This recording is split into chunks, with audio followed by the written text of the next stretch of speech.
Welcome back to 34. This episode is about Elin. She wanted to be held. Some women don't want to be taught.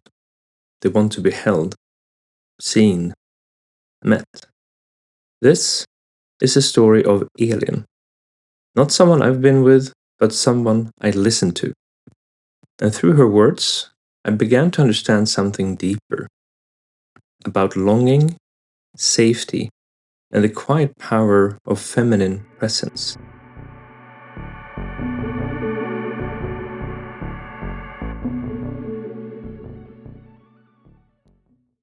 The longing beneath the surface.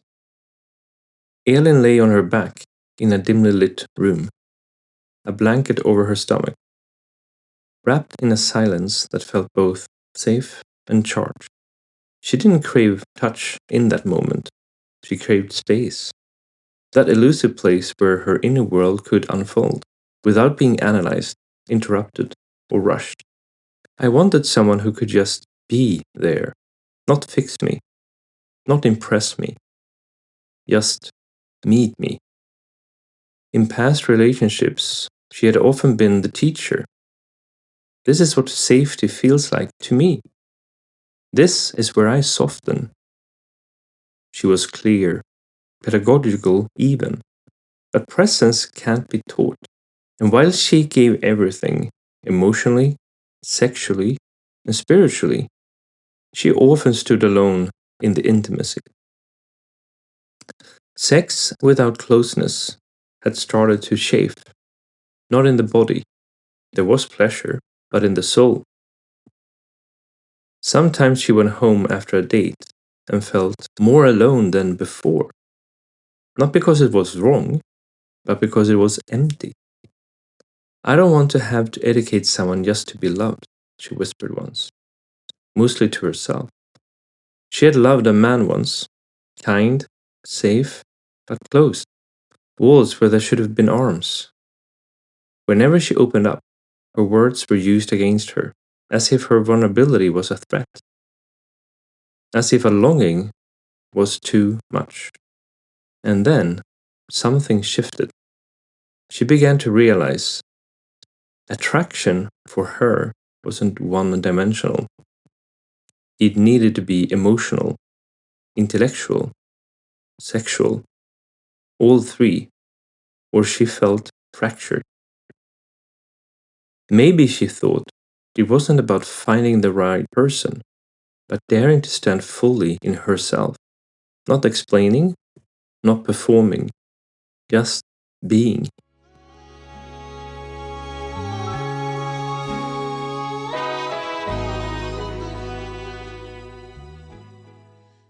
The meeting. Presence. That's where it always begins. They sat across from each other, on a blanket, on the floor. Soft lightning, no pressure, just breath. He hadn't touched her yet, not even with his fingertips, but her whole body felt him, a gentle hum beneath the skin. I don't want surface, she said softly. I know, he replied. No questions, no commentary, just presence. She almost smiled. It was rare to be understood without needing to explain. For me, it's not just about sex, she said. It's when two energies meet at the same frequency. Then something lets go. And sometimes things come up that I didn't even know I was carrying. He didn't interrupt. He listened. Not just with his ears, but with his presence. When it's right, she added, hand on her chest, you melt into something third. It's no longer you and me. It's us. Something greater. 1 + 1 becomes 3. She didn't want to be kissed. She wanted to be opened. And when he leaned in, it wasn't with desire. It was with reverence, as if he understood. She wasn't someone to get. She was someone to meet. His lips brushed hers, Not eager, not hesitant, but present. She didn't feel taken. She felt invited. And something in her body responded, not with fireworks, but with surrender. As his hand moved up her side, he paused, listened, felt.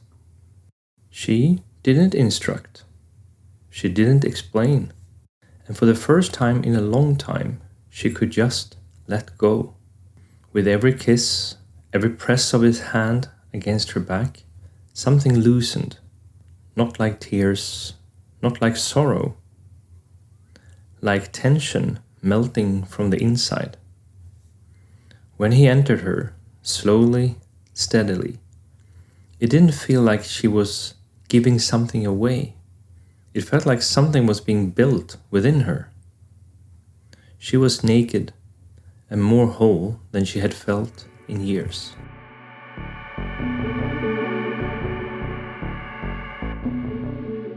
The afterglow that stayed. In the days that followed, her body felt different. She woke with a kind of silence, not emptiness, but resonance. Something was still humming inside her, not as an aftershock, but as presence. She stood in the shower, water over her chest, and she stayed, in her body, in the moment. There was nothing to chase.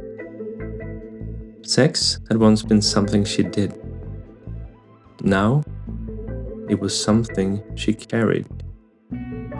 A fire that didn't need to be seen to be real. And maybe that was the point.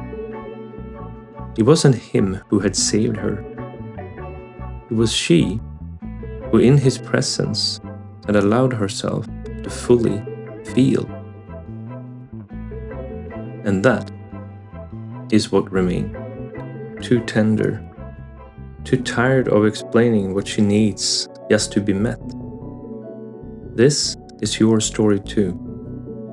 A story not about being chosen, but about choosing yourself, your body, your boundaries, your truth. Not as something to apologize for, but as something to come home to. It's a different kind of power, not the loud one, but the quiet one. The kind that lives in your breath when you stay, in your stillness when you listen, in your courage to say, I don't want service, I want presence. Hi Elin, welcome to 34. I'm really happy to have you here, and I think you're extremely brave coming on the show and sharing your views on intimacy and sexuality with the listeners. Thank you. And I thought I had a few questions just to follow up on the episode where we listened to your story. And I thought I'd start sharing the first one with you. So if you think the woman you were 5 or 10 years ago, what do you think she would say if she heard this story being told? I would probably know deep inside that this is true, that this is the real thing. I don't believe that Elin 10 years ago would believe that it is about her, that she would be able to have it or feel it or be in that space. And probably also she would think it sounds a bit boring, because 10 years ago I sometimes used it more destructive than, like, I looked for excitement in intimacy or like chasing confirmation and wanted to be loved by everyone. So that deep things, I couldn't be in the place. I was not in peace with myself, so I wouldn't be in peace with someone else either. Yeah, if you were not loving yourself, it's very hard to love someone else. Yeah. I hate that sentence, but it's very true, I think. And it's a hard one because I think a lot of people are struggling with self-love in that sense. So Yeah. And also self-love is like a diffuse term as well. It includes so many things. But I think like a foundation is that you have to accept yourself before you actually love yourself. very true. And what do you feel, what helped you most in learning how to slow down? And this is not just sexually, but also then emotionally. For me, it started with meditation actually 10 years ago. That was the first time I actually slowed down. My first Vipassana. Also, yoga teaches me to slow down. I find it hard to slow down in mind still, every now and then, not all the time, but like I have to remind myself so many times to slow down each day, like probably more than once an hour to just slow down, be present. It's something you have to practice Yeah. all the time. It's so easy to go out from there. Yeah, presence, I think, is something that everybody is sort of struggling with a bit, right? So to be in the Yeah, present. yeah. But also our minds are tricky because they want to think ahead or they want to remember stuff. So we always live in the past or in the future. Yeah. And connecting then the mind with the heart is sometimes a very hard thing to do. So Mm-hmm. And also it's helpful to be around people that are slow, like they want to take it slow, especially in sexual interactions, that if you slow down, it appears so many more sensations than when it goes fast. yeah, So that I just can being relate. conscious, yeah. And that is like super helpful for me to be with people that are slow, especially sexually. Yeah, that I can imagine. So for you, Mm-hmm. was there a moment when something shifted in your body when you truly felt like this is mine? Am I allowed to feel this? Yeah, I remember when I was in therapy, like 9 years ago, and my therapist said, because then I was in a relationship and I struggled, and she told me that no one have right to tell you that your feelings are wrong, Elin. And then I realized, like, that is true. That this is my feelings. It's not about like right or wrong or stop feeling this, stop feeling that. Um, That's a very and powerful. yeah, and it felt like I really had to fight for my right to feel. Like it was not. I had to tell everyone that you cannot say that to me. It's my feelings. I'm allowed to feel this. Yeah, very true. Yeah, and you can see it still around so many grown-ups also, that like stop feeling that. It's very true. Mm. And what has surprised you most on your journey toward a deeper connection, either with yourself or with a partner?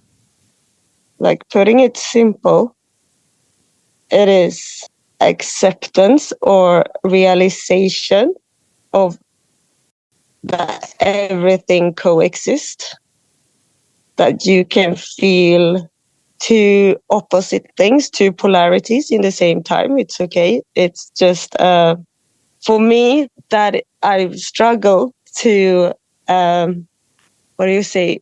I struggle to accept like the dark side, the ugly sides, but when I welcome them, but all, like if I feel, if I say in a sexual aspect, so when a guy like when I had sex with a guy and he put his dick like deep throating me, so I didn't get any air, I found it a bit scary, but also in the same time hot or sexy, both of them, because I'm really surrendering and trusting him that he won't choke me. And I could choose to like choose to be scared, to feel the fear, or I can choose to surrender. And it's okay to be both. That is like a very liberating feeling, to accept that you can feel the both things in the same time. That is very true. And that is like a surprising realization for me. That is something that is like, wow, I'm actually allowed being all of it. Yeah, and that I can understand. That's very nice. And it's a nice realization when you get to that point. Yeah. So, what do you wish more men understood about women's pleasure and also then about emotional safety? I wish that men could listen, like they could sense in the moment more. They could listen to words, they could see actions. I wish that they don't fix anything, solve anything, trying to avoid stuff by, like, if I'm talking about something hard, they are able to stay there and listen and be there with me, rather than trying to solve the problem, rather than trying to make me feel better, because that is not what I'm looking for or what I need in that moment. I'd like a man to be able to stay in uncomfortable moments or discussions or situations. That is very beautiful, the way you put it. And how do you define intimacy today? And has that definition changed for you over time? If you think about like 10 years ago versus where you are today, for example? Yeah, it has changed. And I can't really remember how I thought about intimacy 10 years ago. Then it was more like, this doesn't feel right. But now, when I have done some inner work with myself, I realize that intimacy goes into different dimensions, like material, physical, emotionally, spiritually, intellectual. And you can have one or two of them together with one person. But if you want to feel really intimate with someone, I think I need most of them. And emotional intimacy, I think it's quite hard to maintain. Like, you have to work on it every day, I think. Yeah. Trying not to fix or comfort or anything. Just be in it and be able to communicate it. Yeah, I've looked at love as a way of, it's not just a feeling, it's almost like a verb. It's an action that you do every day, that you choose to love someone. So it sort of goes along the same lines as you're saying here, when you have to work on the emotional aspect of working on it. Yeah. Yeah.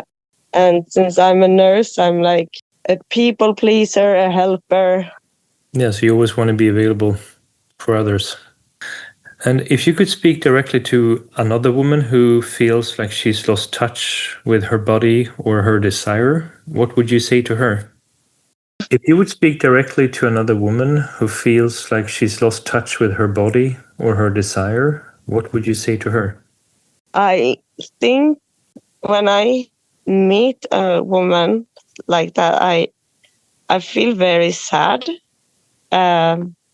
I would say to her that, like, I would encourage her to explore herself, to explore her body, to explore her emotions, to like trying to open up her heart. Um, and when or if have explored more, maybe interact with someone mature that can help her also go to different levels that you're not able to do by yourself. Like, it is so much about, again, self-love, self-care. How do you nurture yourself? How do you please yourself? How do you fill up your energy by yourself? I think It's something you should know about yourself before you, or not before, but you should learn that about yourself before you demand anyone else to fill you up or nurture you. That's a beautiful way Because to put it. it's quite hard to please someone that doesn't know how to be pleased, and that makes the other person insecure. Very much so. It's a very beautiful way you're putting it there, Elin. So thank you for that. And I want to thank you for coming on here, Elin, and for being so brave. So to every woman who has ever carried someone else's silence and forgotten the sound of her own voice, this is your reminder. You don't have to prove. You don't have to explain. You don't have to shrink. You get to take up space. You get to feel. You get to be held without being fixed. Because healing doesn't begin in perfection. It begins in presence. And maybe, just maybe, you don't need someone to complete you. Just someone who can meet you right where you already are. In our next episode, I sit down with Britta Kunze, a well-known German sex coach, educator, and intimacy guide. And we'll talk about what keeps men and women apart today and what might bring them closer, about shame, desire, vulnerability, and what it really means to be seen. I'll see you there.